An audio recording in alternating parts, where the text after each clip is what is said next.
তুমি যেই দিন দুনিয়াতে আসলা ওই দিন আম্মা জানের এত প্রসাব বেদনা উঠে গেল,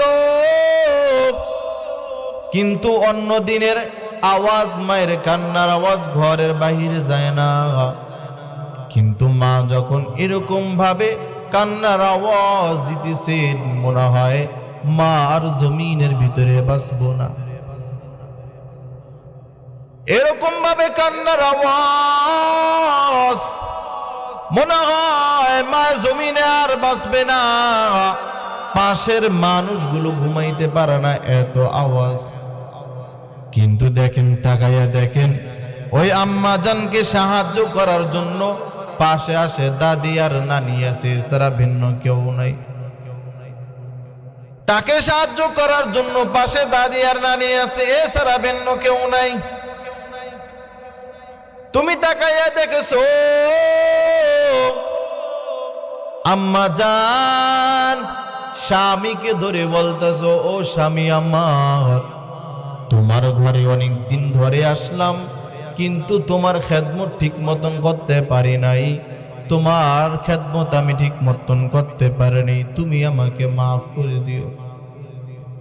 কারণ এত ব্যথা উঠছে, মনে হয় আমি আর বাঁচবো না।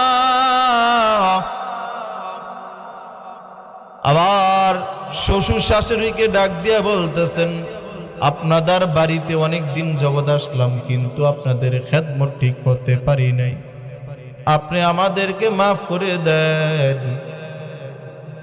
এই বলে স্বামীর কাছ থেকে মাফ চায়, শ্বশুর শাশুড়ির কাছ থেকে মাফ চায়। কারণ প্রসব বেদনা এত ভয়াবহ অবস্থা, মনে হয় আর বাঁচবে না।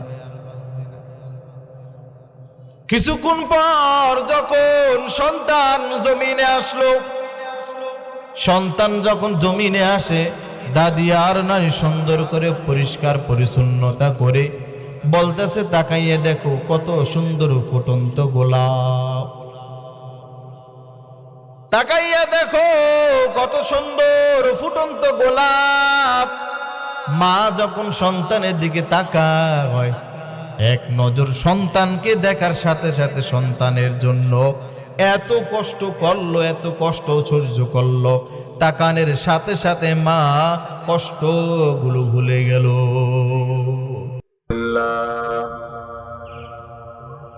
আলহামদুলিল্লাহিল্লাযী জাআলা আশ-শামসা ওয়াল কামারা বিহুসবান ওয়ান নাজমা ওয়াশ-শাজারা ইয়াসজুদান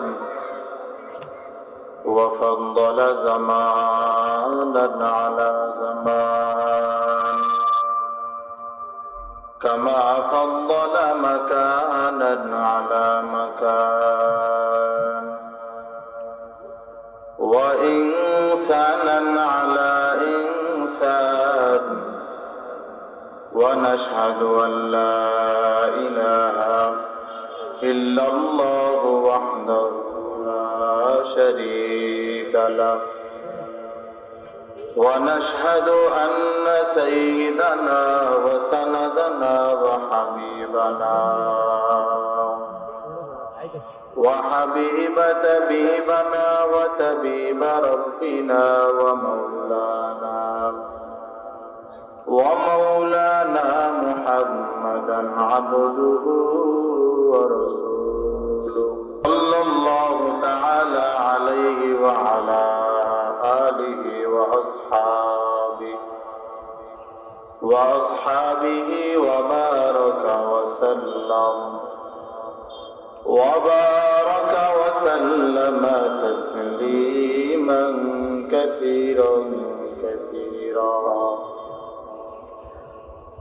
الذي أرسله الله تعالى بالحق بشيرا ونذيرا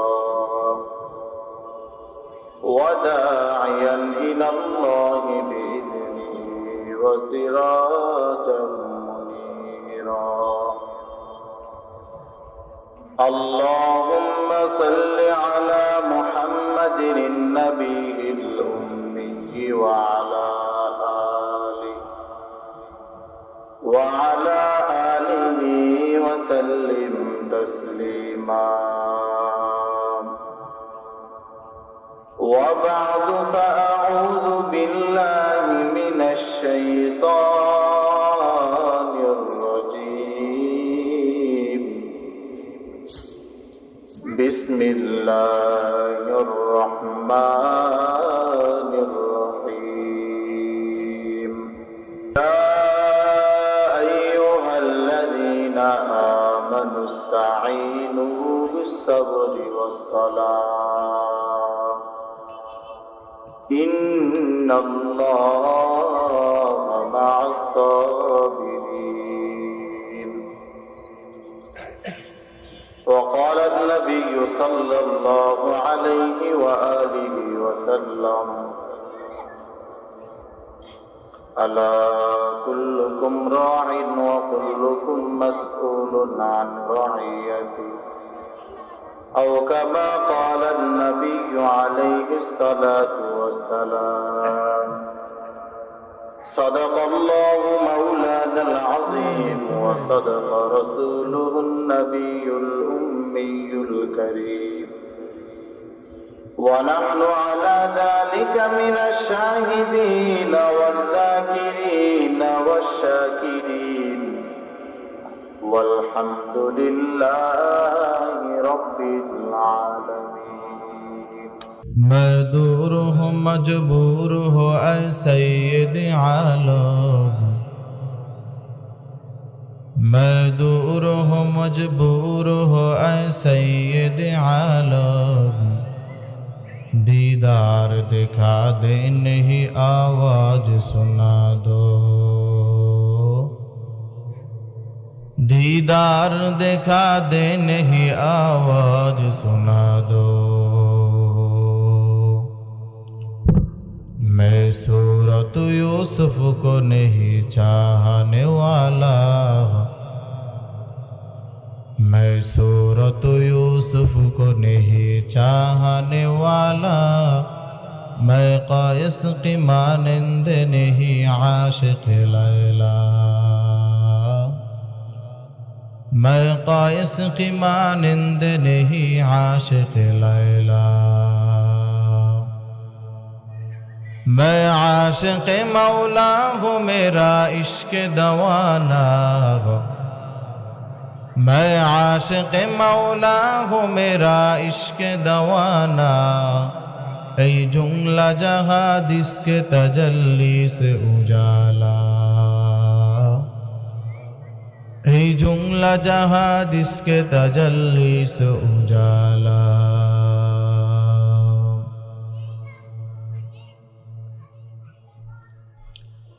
আলহামদুলিল্লাহ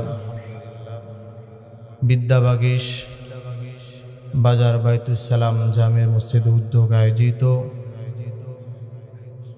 5 দিন ব্যাপী তাফসীরুল কোরআন মাহফিলের আজ দ্বিতীয় দিন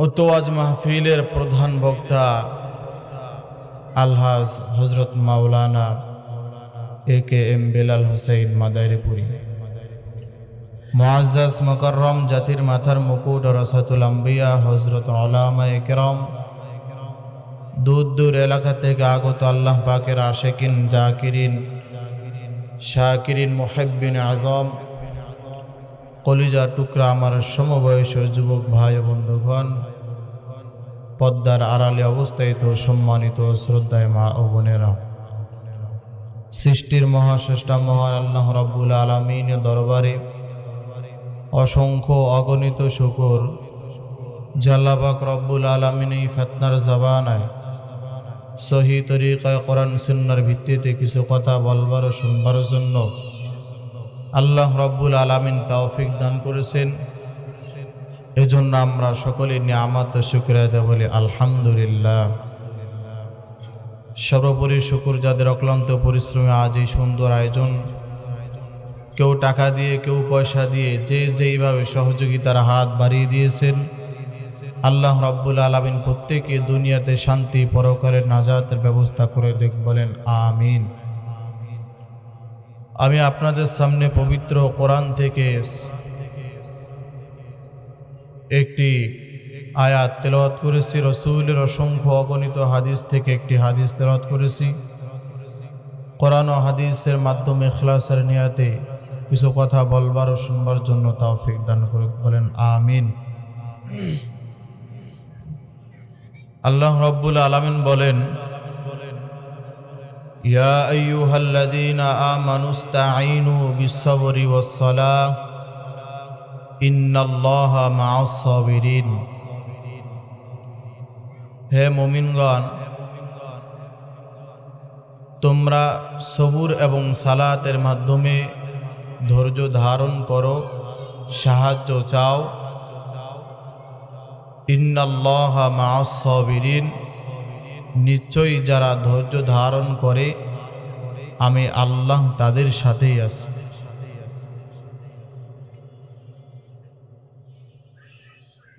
যে আল্লাহ পাক রব্বুল আলামিন আল্লাহ তাআলার কাছ থেকে সাহায্য চাইতে বললেন, তার কাছেই তোমরা সাহায্য চাও, কারণ তিনি তোমাদেরকে সাহায্য করবেন, এই ছাড়া তোমাদের আর কেউ সাহায্য করবে না। কারণ আল্লাহ ছাড়া আপনার আমার দয়া মায়া একমাত্র আল্লাহ তাআলাই বান্দার উপর আল্লাহ তাআলা করেন। মানুষ কোনোদিন সাহায্য করতে পারে না আল্লাহ তাআলা যদি না দেয়। আল্লাহ বলেন, এজন্য তোমরা আমার কাছে সাহায্য চাও। কেন চাইবা? বলে এই দুনিয়াতে তোমরা চলতেছো, এই দুনিয়াকে একটা নষ্টের মূল, গুনাহের মূল। যেদিকে তাকাইবা ওদিকে জাহান্নামের আগুন, যেদিকে তাকাইবা ওদিকে জাহান্নামের আগুন। তা তুমি কি করবা? এমতো অবস্থায় তুমি রবের কাছ থেকে সাহায্য চাও যে এই দুনিয়া নষ্টের মূল, যেদিকে তাকাইবা ওদিকে গুনাহ, ওদিকে গুনাহ। তবে তুমি আল্লাহর কাছে সাহায্য চাও, আল্লাহ তোমাকে এইখান থেকে, ফিতনার থেকে তোমাকে হেফাজত করবে। কারণ আল্লাহ ছাড়া আমাদের আপনার কেউ আছে? আল্লাহ ছাড়া দয়াময় আমাদের আর কেউ? তিনি আমাদের রব, তিনি আমাদের প্রভু, তিনি আমাদের ইলাহ। তিনি ছাড়া আমাদের আর কেউ নাই। তিনি আমাদের উপর দয়া করেন। এজন্য আল্লাহ রব্বুল আলামিন বলে, তোমরা আমার কাছে সাহায্য চাও। তবে তোমরা যে এই দুনিয়ার থেকে তোমাদের জান্নাত কুরাই করতে হবে। দুনিয়া একটা নষ্টের মূল, যেদিকে তাকাইবা ওদিকে জাহান্নামের আগুন। কিন্তু তোমার এই দুনিয়ার থেকে তোমার আবার জান্নাত কুরাই করতে হবে। আবার তুমি যে সামনে আগাইবা, তোমাকে আগাইতে দিবে না। তিন ধরনের শয়তান তোমাকে সামনে আগাইতে দিবে না। এক হইল নষ্টের মূল, দ্বিতীয়ত হইল তুমি যে সামনে আগাইবা, তোমাকে সামনে আগাইতে দিবে না। আবার তোমাকে আল্লাহ দুর্বল করে আল্লাহ বানাইল। তো এমতো অবস্থায় তুমি আল্লাহর কাছে সাহায্য চাও। তুমি সাহায্য চাইবা, কারণ তোমাকে আমাকে তিন ধরনের শয়তান, তুমি যে জান্নাতে যাইবা এইটা তোমাকে আগাইতে দিবে না। এক নম্বর শয়তান হলো মানুষ শয়তান, দুই নম্বর শয়তান হলো জিন শয়তান, তিন নম্বর শয়তান হলো নফস শয়তান। এই তিন ধরনের শয়তান তুমি যে আগাইবা সামনে, তোমাকে আগাইতে দিবে না। আবার আল্লাহ দুর্বল করে বানাইলেন, ওয়া খুলিকাল ইনসানু দাঈফা। মানুষের মতন দুর্বল কোন প্রাণী আল্লাহ বানায়নি। আতিনা ফি দারে দুনিয়া না হাসান, আতিনা ফি দারে উকুবা না হাসান, ইয়া গিয়াসাল মুস্তাগীসিন আহদিনা লিফতিখারা বিল উলুমি ওয়াল গিনা। हर गनी देने को तू तैयार है, जो ना मांगे उससे तू बेजार है। বলে তুমি আল্লাহর কাছে সাহায্য চাও, আল্লাহ ছাড়া দুনিয়াতে কারো কাছ থেকে সাহায্য চাইও না। এক হলো বড় তুমি দুর্বল, দ্বিতীয়ত হইল তোমার আমার পিছনে তিন ধরনের শয়তান সারাটা দিন মুজাহাদা মোরাকাবা করে। তুমি যে জান্নাতের দিকে অগ্রসর হইবা, তোমাকে জান্নাতের দিকে আগাইতে দেয় না তিন ধরনের শয়তান।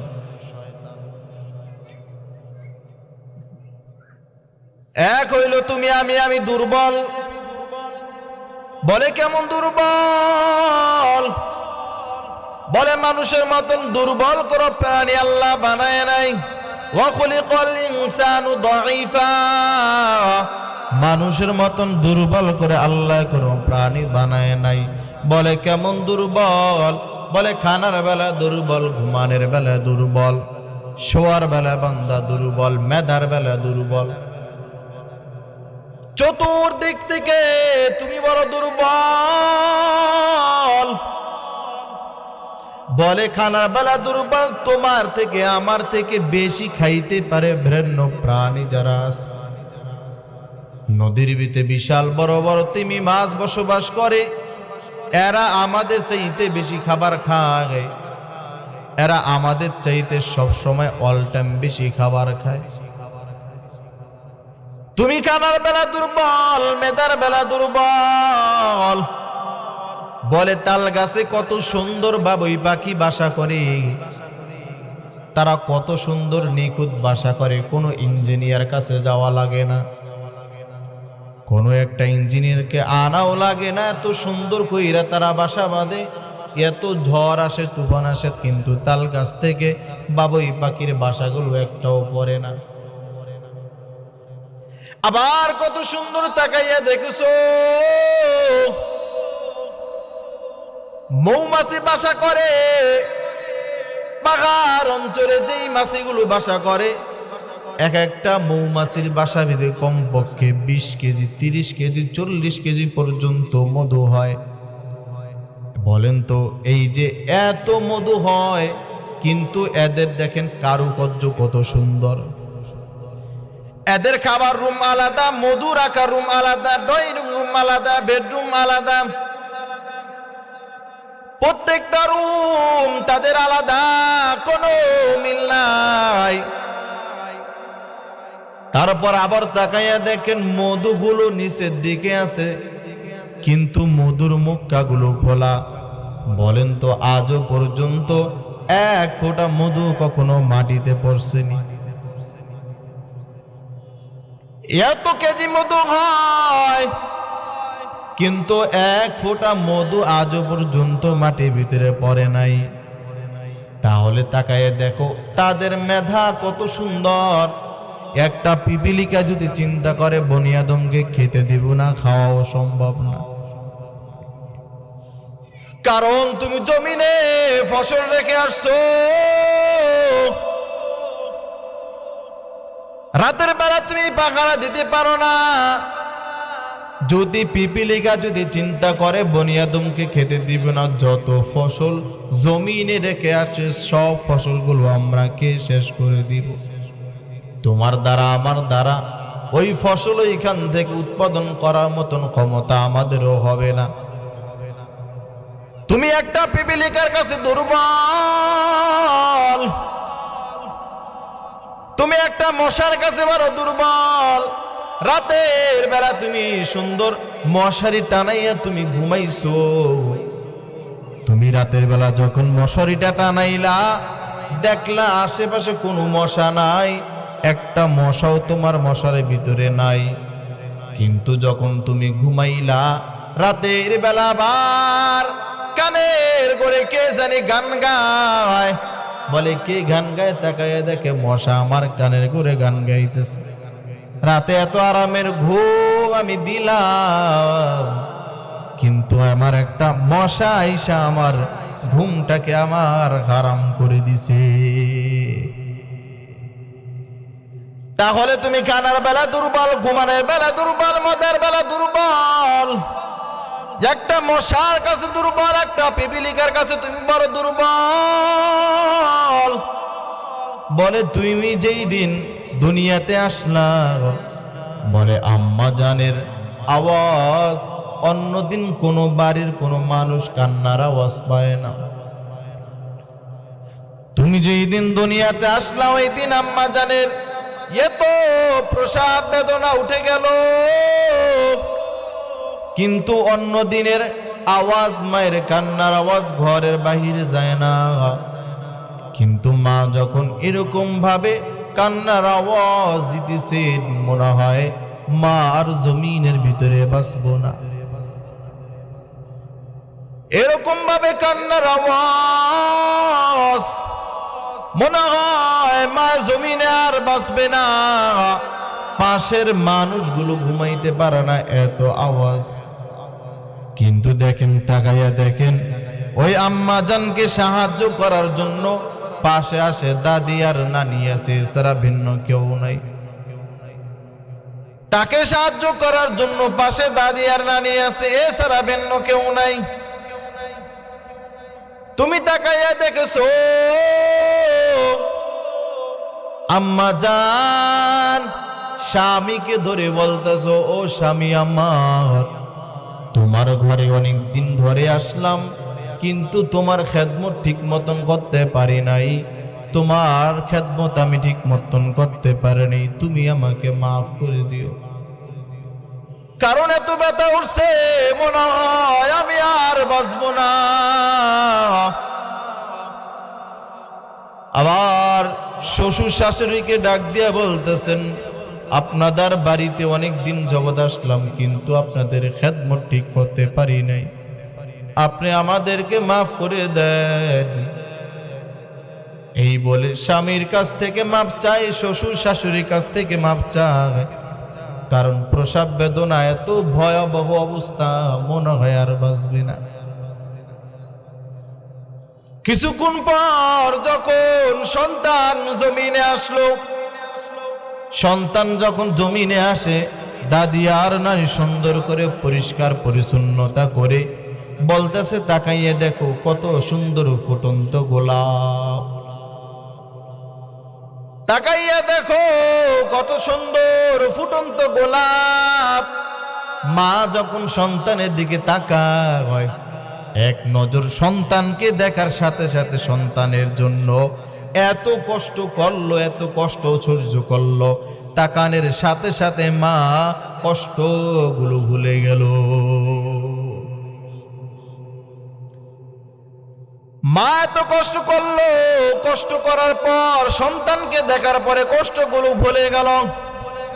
দাদি আর নানি বলে, দেখো তাড়াতাড়ি দাও, তোমার সন্তানকে খাবার দাও, এর ক্ষুধা লাগছে, একে খাবার দাও। সন্তানকে যখন মা দুধ পান করায়, এই সন্তান দুধ যখন মুখের ভিতরে দেয়, সন্তান যখন দুধটা মুখের ভিতরে দেয়, কেমনে খাইবো এইটাও সন্তান বোঝে না, গাল গেয়ে বেয়ে পড়ে যায়।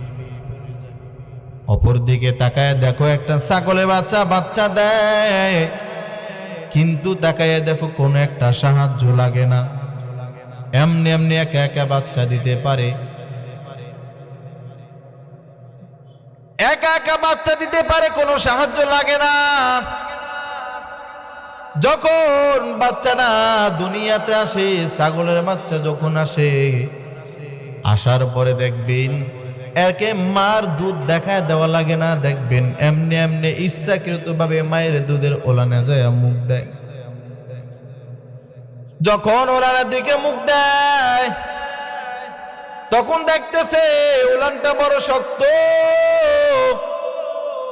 তখন এই বাচ্চার ভিতরে আল্লাহ এত মেধা দিল, এত বুদ্ধি দিল, কোনো ইঞ্জিনিয়ার কাছে যাওয়া লাগে নাই, কোনো ডাক্তারের কাছে যাওয়া লাগে নাই, কোনো ডাক্তারও আনা লাগে নাই। আল্লাহ তার মাথার ভিতরে এমন একটা শক্ত একটা এইখানে চারা দিছে, এইটা দিয়ে যখন মায়ের ওলানে যখন আঘাত করে, আঘাত করার সঙ্গে সঙ্গে সন্তানের মুখের ভিতরে দুধ চলে আসে। তাহলে তুমি এত বাহাদুরি করো, এত মাস্তানি করো, তাকাইয়া দেখো মনে হয় তুমি আর আমি একটা ছাগলের বাচ্চার কাছে মনে হয় দুর্বল। তাহলে আমরা সাহায্য চাইবো কার কাছে? আল্লাহর কাছে সাহায্য চাইবো, দুনিয়ার কোনো মাজারে না, কোন দরবারও আমরা যাব না, একমাত্র আমরা সাহায্য চাইবো আল্লাহর কাছে। যা প্রয়োজন হয় সব চাইবো একমাত্র আল্লাহর কাছে। গভীর রজনীতে তুমি দাঁড়ায়া যাও, যায় নামাজের মুসল্লা দাঁড়া যাও, 2 ফোঁটা চোখের পানি ফালাইয়া দাও, 2 রাকাত নামাজ পড়ে আল্লাহর কাছে চাও। তুমি চাইতে দেরি হবে, আল্লাহ তোমাকে দিতে বান্দা দেরি করবে না। অতি গভীর হয় রজনী যখন, নীরবে প্রভুর নাম জপিও তখন। প্রভুর করুণা জ্যোতি পাইবার চাও, গভীর রাতে উঠে প্রভুর গুণগান গাও। হ্যাঁ, তুমি মানুষের কাছে সাহায্য চাইবা, তবে 3টা গুণ যদি থাকে, 3টা গুণ যদি কোনো মানুষের ভিতরে থাকে, তাহলে তুমি তার কাছ থেকে তুমি সাহায্য চাইবা। 1 নাম্বার গুণ হইল, ভালো করে খেয়াল করে শুনে নাও, ভালো করে বুঝে নাও। 1 নম্বর গুণ হলো যার কোনো অভাব নাই, যার কোনো অভাব নাই, যার কোনো পিছুটান নাই, যার কোনো স্বার্থ নাই, এদের কাছ থেকে যদি তুমি সাহায্য চাও তাহলে তুমি সাহায্য চাইবা। এই 3টা গুণ যদি কারো ভিতরে যদি বান্দা পাও, তাহলে তুমি তার কাছ থেকে তুমি সাহায্য চাও। এই 3টা গুণ যদি কারো ভিতরে থাকে, তাহলে সাহায্য চাইবা তো তুমি সাহায্য পাওয়া যাইবা। 1 নাম্বার গুণ হলো যার কোনো অভাব নাই। বলেন তো এই জমিনে ভিতরে অভাব ছাড়া কোনো মানুষ আসেনি? আছে? অভাব ছাড়া কোনো মানুষ নাই। বলে যার যত আসে বেশি তার তত লাগে বেশি। গরিবের সমস্যা 500 টাকা সমাধান হয়, কিন্তু বড় লোকের লক্ষ টাকায়ও সমাধান হয় না। বলে যার যত আসে বেশি তার তত লাগে বেশি। যার 1 লাখ টাকা আছে সে চিন্তা করে কেমনে 2 লাখ টাকা বাড়ানো যায়। যার একটা গাড়ি আছে সে চিন্তা করে কেমনে আর একটা গাড়ি বানানো যায়। যার একটা বাড়ি আছে সে চিন্তা করে কেমনে বাড়ি বানানো যায়। বলে শরীয়তপুর জেলায় একটা বাড়ি করবে, আবার এইখানে 5 তলা বাড়ি বানাই আবার চিন্তা করবে। পদ্মা সেতুর হয়ে গেছে, ঢাকা যায় একটা বাড়ি করতে হবে, আবার ঢাকা একটা বাড়ি করবে, আবার চিন্তা করবে কক্সবাজার যাই একটা বাড়ি করা লাগবে, কক্সবাজার বাড়ি করবে, আবার চিন্তা করবে বাংলাদেশ তো মোটামুটি ভাইজা খাইলাম। এখন আবার বান্দা চিন্তা করবে একটা, দেখা যায় সিঙ্গাপুর যায় একটা বাড়ি করা যায় কিনা, সিঙ্গাপুর বাড়ি করবে, আমেরিকা বাড়ি করবে। আমার তো মনে হয় এই বান্দাকে যদি পুরা দুনিয়া যদি দিয়ে দেওয়া হয়, আমার মনে হয় এই বান্দা বলবে আর একটা দুনিয়া যদি আমাকে দিত তাহলে মনে হয় ভালো হতো। ঠিক কিনা? পুরা দুনিয়া যদি দিয়ে দেওয়া হতো, আর একটা দুনিয়া যদি পাইতাম তাহলে আমার কাছে একটু ভালো লাগতো। তাহলে অভাব কি কারে না বাড়ে? আরো যার যত আসে বেশি তার তত লাগে বেশি। অভাব কারে না, আরো বাড়তে থাকে। তাহলে আমরা অভাব ছাড়া কোনো দুনিয়াতে কোনো মানুষ পাইলাম না। এবার আসো যার কোনো স্বার্থ নাই, একে দেখো কোনো স্বার্থ ছাড়া মানুষ দুনিয়া জমিনে পাও কিনা? বলেন তো এই জমিনে ভিতরে স্বার্থ ছাড়া কোনো মানুষ আসেনি? স্বার্থর টানে মা সন্তানকে ভুলে যায়, সন্তান মাকে ভুলে যায়, স্ত্রী স্বামীকে ভুলে যায়, স্বামী স্ত্রীকে ভুলে যায়, বন্ধু বন্ধুকে ভুলে যায়, বান্ধবী বান্ধবীকে ভুলে যায়। স্বার্থের টানে, স্বার্থে যখন আঘাত লাগে তখন সবাইকে ভুলে যায়। স্বার্থ ছাড়াই জমিন এবিতে কোনো মানুষ নেই, কাউকে তুমি পাইবা না। নেতারও স্বার্থ আছে, সবার স্বার্থ আছে, স্বার্থ ছাড়া কোনো মানুষ পাইবা না। এবার তুমি তাকায়া দেখো 3 নাম্বার গুণ, যার কোনোদিন পিছু টান আছে কিনা। বলে দেখো তার কোনোদিন পিছু টান আছে কিনা। এর কাছ থেকে তুমি সাহায্য চাইবা। বলেন তো জমিনে ভিতরে পিছু টান ছাড়া কোনো মানুষ আসেনি? হয়তো ছেলে টানে পিছনে, নাই তো মেয়ে টানে পিছনে, নাই তো স্ত্রী টানে পিছনে, নয়তো ক্ষমতার দল টানে পিছনে, নয়তো তাকে নেতারা টানে পিছনে। তুমি যে সামনে আগাইবা তোমাকে সামনে আগাইতে দিবে না। রাতের বেলায় সন্তান ঘুমিয়ে আছে, বাপ ঘুমিয়ে আছে, বাপের সন্তান চোর হয়ে ঘরের ভিতরে ঘুমায়। বলে কেমনে ঘুমায়? বাপ যখন ঘুমায় তখন সন্তান বাবার পকেট থেকে টাকা চুরি করে নিয়ে যায়। বাবাকে যে সামনে আগাইতে দেবে ওইটাও দেয় না বাবাকে। তাহলে বোঝো স্বার্থ ছাড়া কোনো মানুষ নাই, অভাব ছাড়া কোনো মানুষ নাই। যেই 3টা গুণের কথা বললাম, এই গুণের ভিতরে আমরা স্বার্থ ছাড়া কোনো মানুষ দেখতেছি না, অভাব ছাড়া কোনো মানুষ দেখতেছি না। এবার আমরা দেখবো স্বার্থ ছাড়া কোনো মানুষ আছে কিনা, কেউ আছে কিনা। যদি কেউ থাকে স্বার্থ ছাড়া, তাহলে আমরা তার কাছ থেকে আমরা সাহায্য চাইব। যদি না থাকে তাহলে আমরা সাহায্য চাওয়ার কোনো দরকার নাই। আল্লাহ ডাক দিয়া বলে, রে গোলাম তাকাইয়া দেখো, আমি আল্লাহর দিকে আসো, দেখো আমি আল্লাহর কোনো স্বার্থ আছে কিনা, দেখো আমি আল্লাহর কোনো অভাব আছে কিনা, দেখো আমি আল্লাহর কোনো পিছু টান আছে কিনা। বান্দা একবার তুমি নজর কইরা দেখো, তাকাইয়া দেখো। আচ্ছা আপনাদের কাছে আমি জিজ্ঞাসা করি, বলেন তো আল্লাহর কোনো স্বার্থ আসেনি? আছে? অভাব আসেনি? পিছু টান আছে? তাহলে আল্লাহর কোনো স্বার্থ নাই, আল্লাহর কোনো পিছু টান নাই, আল্লাহর কোনো অভাব নাই। তাহলে আল্লাহ বলে, বান্দা আমার কাছে আসো, আমার কাছ থেকে সাহায্য বান্দা তুমি চাইতে দেরি করবা, কিন্তু আমি আল্লাহ তোমাকে দিতে দেরি করব না। কাদের কুদে রত্তুদারি বরকামাল, আংতা রব্বি আংতা হাসবি জুল জালাল, তুহি কাদার জলিলুল্লাহ জাহাদার, বহরে হালে কে বাশিবান কাহাদার। ভাইরা আমার, তাহলে জমিনের ভিতরে আমরা কোনো মানুষ আমরা পাইলাম না, সাধ্য ছাড়া অভাব ছাড়া পিছুটান ছাড়া কোনো মানুষ পাইলাম না, কিন্তু আমরা একজন পাইছি। তিনি কে? আরো জোরে বলেন কে? আমরা পাইলাম রব্বুল আলামিন, আল্লাহকে পাইলাম। তার কোনো স্বার্থ নাই, তার কোনো অভাব নাই। তাহলে আমাদের যা কিছু প্রয়োজন হবে সব কিছু আমরা চাইব একমাত্র রবের কাছে। রব ছাড়া আমরা বেন্ন কারো কাছে আমরা যাব না।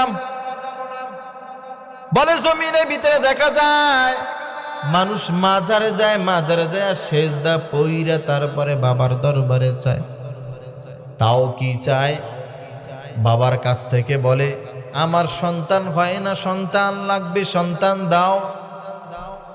এই যে মাজারে চাইলো, বলেন তো বাবা কি সন্তান দিতে পারেনি? দিতে পারেন কে? আরো জোরে বলেন কে? সন্তান দেওয়ার মালিক কে? আল্লাহ হলো সন্তান দেওয়ার মালিক। কিন্তু তুমি যে মাজারে যায় চাও, তোমার মতন বেকুব মনে হয় এই জমিনের ভিতরে আর কেউ নাই। তুমি মাজারে কেন চাইলা? তুমি রবের কাছ থেকে চাও, রব তো তোমাকে দিবে। বলেন তো নবীজির কিছু প্রয়োজন হইলে কার কাছে চাইতেন? কার কাছে চাইতেন? ইব্রাহিম আলাইহিস সালাতু ওয়াস সালাম বলেন তো তিনি কার কাছ থেকে সন্তান চায়া চায়া নিছেন? কার কাছ থেকে চায়া নিছেন? না কোনো পীরের দরবারে গেছিল, নি কোনো মাজারে গেছিল? যায় নাই, কিন্তু চাইছে কার কাছে? আল্লাহর কাছে। আল্লাহর কাছে বান্দা চাইছে। আল্লাহ চাইতে চাইতে চাইতে চাইতে আল্লাহ শেষ বয়সে আল্লাহ তাকে একটা সন্তান দান করছে। তারপর আল্লাহর কাছে চাওয়া বাদ দেয় না। রে ভাই, আমিও বলি তোমার যা কিছু প্রয়োজন হয় তুমি আল্লাহর কাছে চাও। একদিন দুই দিন তুমি চাইতে থাকো, চাইতে চাইতে দেখবা একদিন আল্লাহ তোমাকে তোমাকে দিয়ে দিছে। এজন্য বলেন তো আমরা সাহায্য চাইবো কার কাছে? আল্লাহ ছাড়া ভিন্ন কারো কাছে আমরা সাহায্য চাইবো